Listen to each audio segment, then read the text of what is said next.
sehat apa ini? Sampah. Napa? Caplak. Hah? Caplak ya. Kayak lalat tapi bisa. Iya bisa. Itu kalau orang Jawa mengatakan petak. Caplak. Itu digambarkan orang yang tidak mau belajar ilmu, orang yang cuek, dia maunya hanya numpang saja. Itu diumpamakan Rasulullah yang mengumpamakan seperti itu. Nah kita mau diumpamakan kayak apa? Iya kalau di dalam tumbuhan benar maunya apa dia? Kan nyedot saja.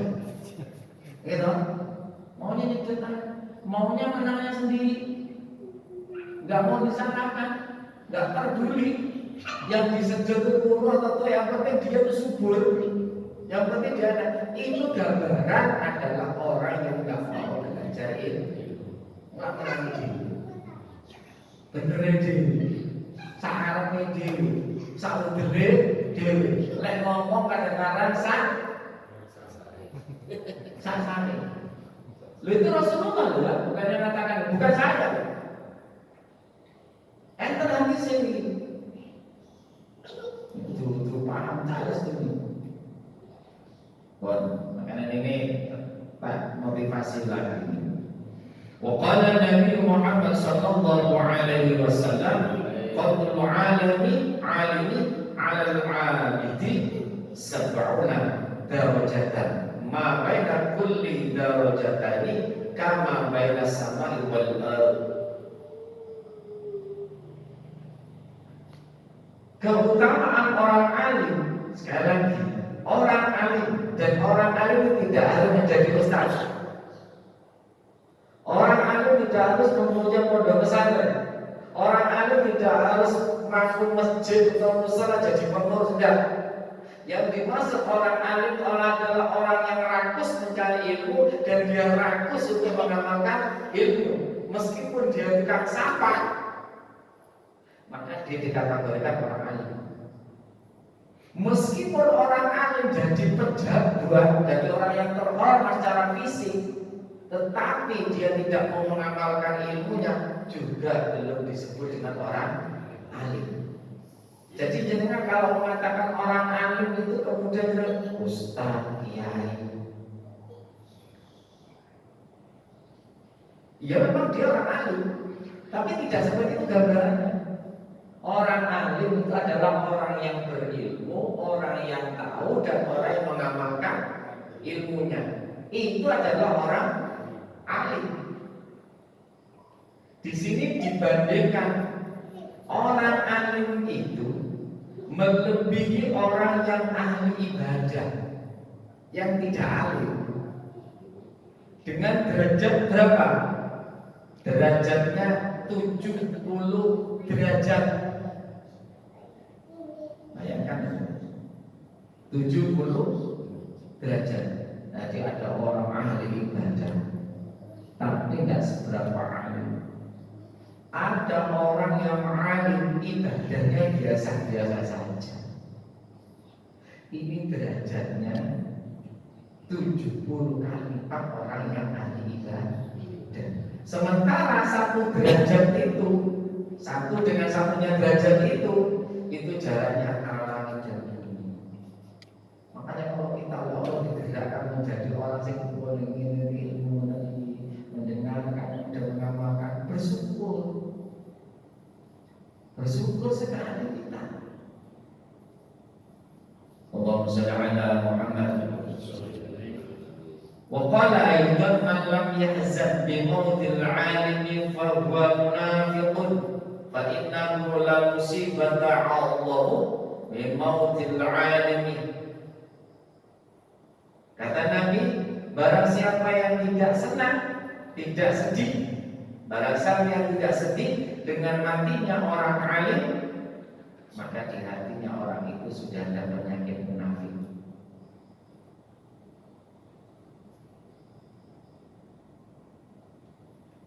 Hati-hati.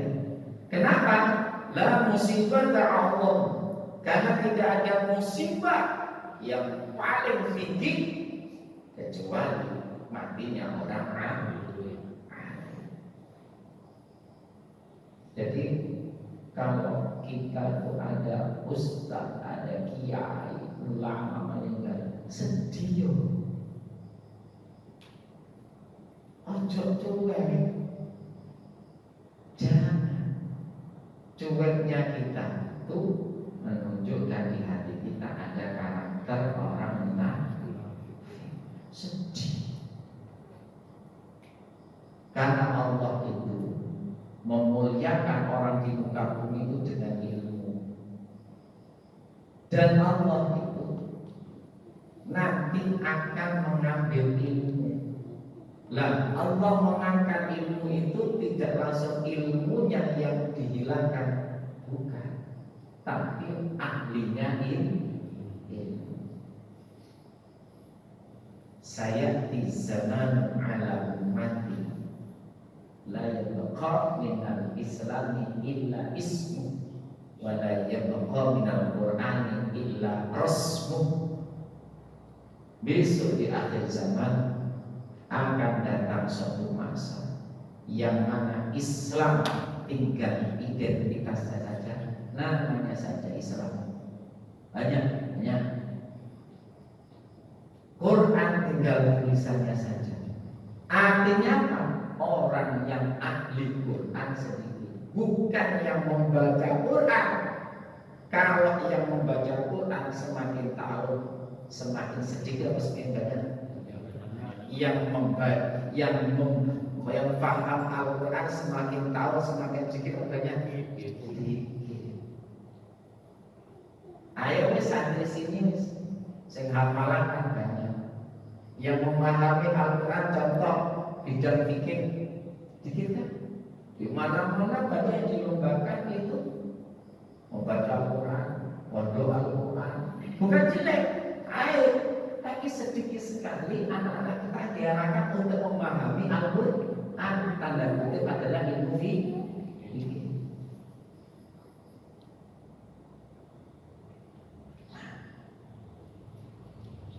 Wa qala aidan innal 'amal qalil ma'al ilmi yanfa'u wa innal 'amal kasir ma'al jahli la yanfa'u.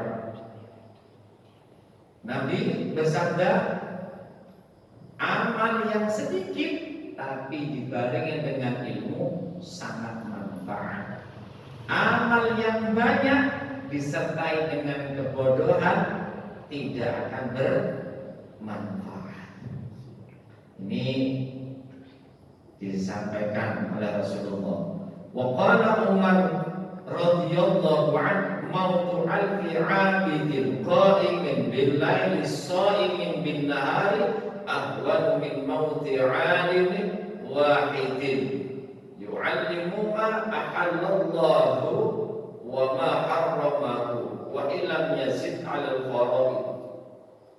Kata Sayyidina Umar, matinya 1000 orang yang ahli ibadah, malam tidak pernah tidur, wiritan siang puasa, itu tidak seberapa, kata Sayyidina Umar, dibanding dengan 1000. Ini dibanding dengan matinya orang yang alim satu, tapi dia tahu hal-halnya Allah, hukum-hukumnya Allah, meskipun dia tidak senang sholat sunnah, hanya sholat fardu tak, tapi dia tahu hukum-hukum Allah, syariat-syariat Allah. Orang satu ini lebih berat, lebih dahsyat, lebih terhormat dibanding 1000 orang yang ahli ibadah, malam ibadah, siang puasa, tapi tidak punya ilmu. Alhamdulillah, hanya jangan belajar terus bosan-bosan. Pada saatnya kita belajar terus, moro-moro itu ismudi, moro-moro tertidik, moro-moro paham sendiri. Karena keilmuan yang kita bahas sekarang ini tidak langsung bisa dengan amalkan. pada saatnya ilmu itu akan jenengan rasakan kalau dalam kondisi kepepet. Biasanya kalau kondisi kepepet, ilmu itu penting. Oh iya, saya tahu ngaji. Oh iya. Nah, makanya pada malam hari ini saya singgung sedikit tentang syariat, sedikit tentang toriko, hakikat dan makna. Makanya yang kita lakukan yang kebanyakan syariat. Oh coba dulu kalau syariat. Perjalanannya masih jauh.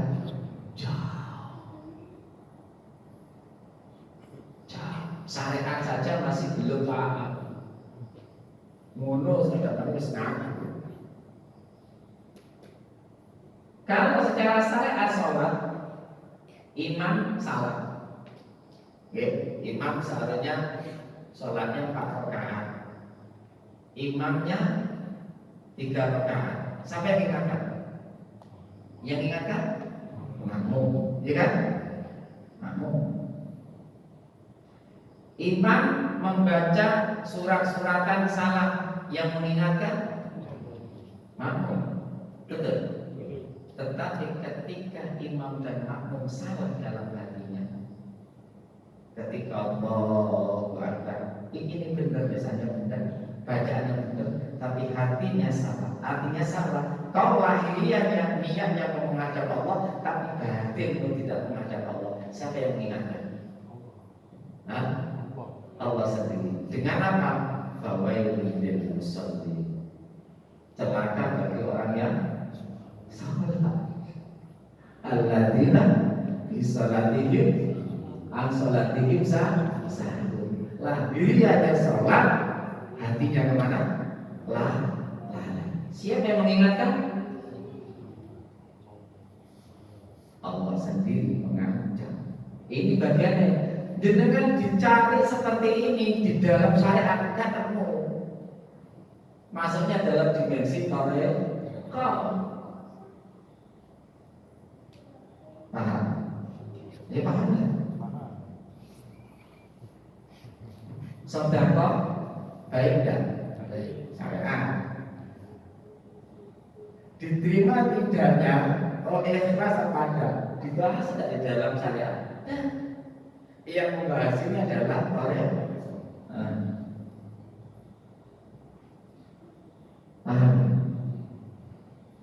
Allahumma shalli ala Muhammad. Wa qala rabbi al-ulama sirajul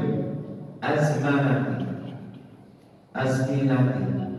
Ulama itu menjadi lenterannya dari era ke era.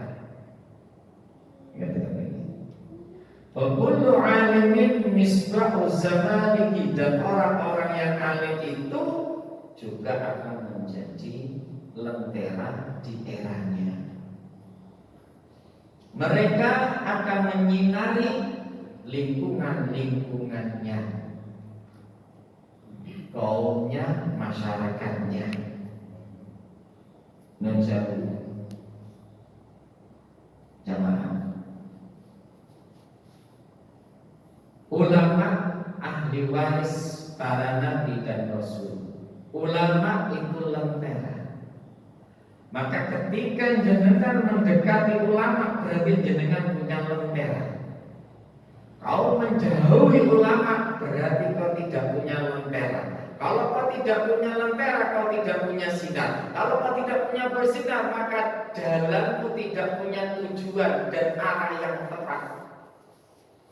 Maka dekati orang-orang alim. Jangan jauh orang alim. Bagaimana kan nanti? Orang yang menjauh ulama bagaimana? Rizkinya tidak barokah.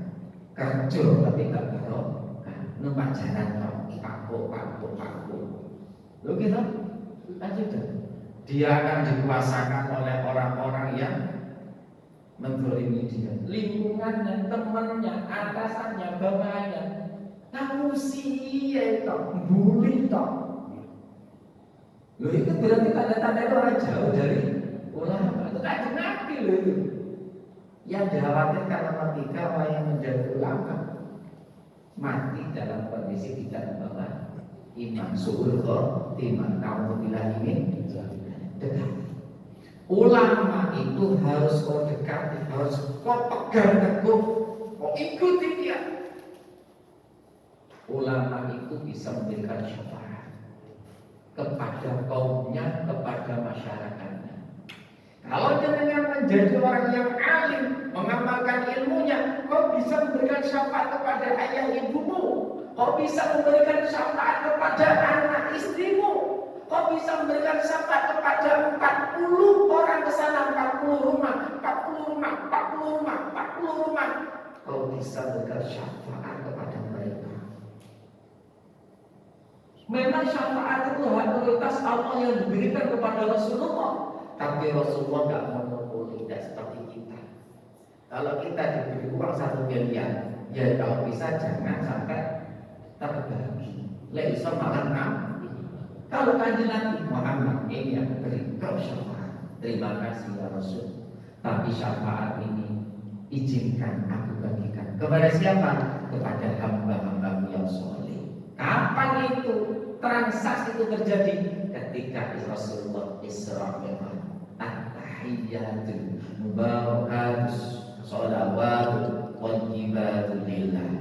Segala bentuk kebaikan, penghormatan, keselamatan, anugerah bukan milikku ya Allah, tapi milikmu. Assalamu alayka ayyuhan nabiyyu wa rahmatullahi wa barakatuh. Karena kau mengakui seperti itu Muhammad, aku tambah assalamu alayka ayyuhan nabiyyu wa rahmatullahi wa barakatuh. Aku tambah rahmatku, aku tambah keberkahanku, aku tambah pula keselamatanku kepadamu. Tak terima ya Allah, tapi izinkan aku saja, jangan aku yang menerimanya ya Allah. Terus aku akan bagi kepada siapa? Kepada hamba-hambamu yang soleh. Assalamualaikum wa ala ibadillahi sholihin. Loh itu kalau misalnya ada harus seperti itu. Betapa tingginya derajatnya Rasulullah. Rasulullah itu dengan sandal kleknya itu bisa menghadap kepada Allah. Sementara Nabi Musa hanya karena sinarnya Allah saja sudah pingsan. Bisa bagaimana derajatnya? Kenapa Nabi Muhammad seperti itu? Karena merasa tidak bisa apa-apa dan tidak punya apa-apa, tidak digalau semua. Dan ketika Allah memberikan apa-apa kepada Nabi Muhammad termasuk syafaat, juga tidak dimonopoli. Diberikan kepada siapa? Hamba-hambanya yang soleh. Di antara hamba-hamba yang soleh siapa? Termasuk ulama warasatul anbiya. Paham kan? Katanya mau mantu maka mau baru curiga dengan mantu-mantu itu kalau paham tahu apa mantu. Waduh. Masa ulama Jadi saking mulai masuk sampai tawa tuh. santri ini gak dikiblat. Ya Allah, Allahumma shalli ala Muhammad. Jamaah yang sangat saya hormati dan yang sangat saya cintai. Ada sebuah kisah, mungkin kisah ini sering diceritakan, tapi tidak salahnya kalau diulang-ulang sebagai pengingat. Jadi, maka berkah itu jenengan dungo menjadi orang yang ahli ilmu. Kalau orang yang ahli ilmu itu dipastikan soleh. Kalau orang soleh belum tentu ahli ilmu di sana.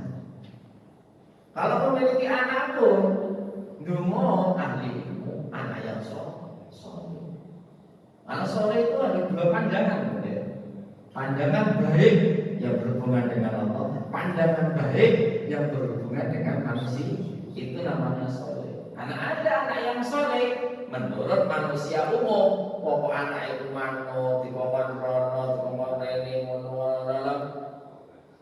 itu dengan soleh. Belum tentu padahal maca Quran iso sholat aja kadang telat, belum soleh. Ada kita yang sholatnya anaknya kuat, haji dan betul umroh dan tahun, neng masjid itu gak tahu telat jamaah, wiritan tasbih hitam itu sampai kelontok itu rotok kuning. Batu ini itu kapal saking akeh ibadah ngontok kulitnya apa? Tapi sama orang tua jengkel kok duduk sholat. Wapi kalau Allah, tapi sama orang tua jelek, belum tentu sholat. Apa mana? Terus kalau Allah dapat api, kalau orang tua jengkel kok, welek dan tutangnya tambah wes. Tambah terus. Jadi kalau sholat itu dulu begitu. Nah, untuk menjadi sholat itu tidak lepas dengan namanya ilmu. Jangan harus berilmu, bujuk jangan harus punya ilmu, anak jangan harus punya ilmu. Ojo berilmu muntah. Mohon maaf, ilmu agama lebih jenengan genjot. Kalau mereka itu karena ilmu agama, terus anak itu berbuat salah dan dosa, orang tua lebih ditimpakan. Mantaro kawaladahu jahilan karena kullu dzambin 'amilahu 'ala barang siapa meninggalkan anak karena ilmu agama kemudian dia melakukan dosa maka dosanya akan ditimpakan kepada orang tua. Ini sudah saya sampaikan, mungkin juga dengan sekarang juga sama saja berbeda, mungkin hanya beda bahasa, beda referensi saja, tapi intinya sama. Ada sebuah dulu itu dipermasalahkan, jadi nonton itu ada ulama-ulama yang berselisih bagaimana kalau orang alim tapi fasik, orang alim tapi fasik. Tahu fasik ya? Orang alim yang melakukan keapian, yang melakukan keelekan, itu namanya fasik. Ingat-ingat, orang fasik itu kita termasuk anak. Kita kalau didetilkan kenanya dari mana? Kita jamaah ya semua. Ya, rasanya ya. Wiritan ngaji ya, guli ya. Buatnya nanti katakan itu fasik itu orang alim tetapi dia itu, nah apa tadi?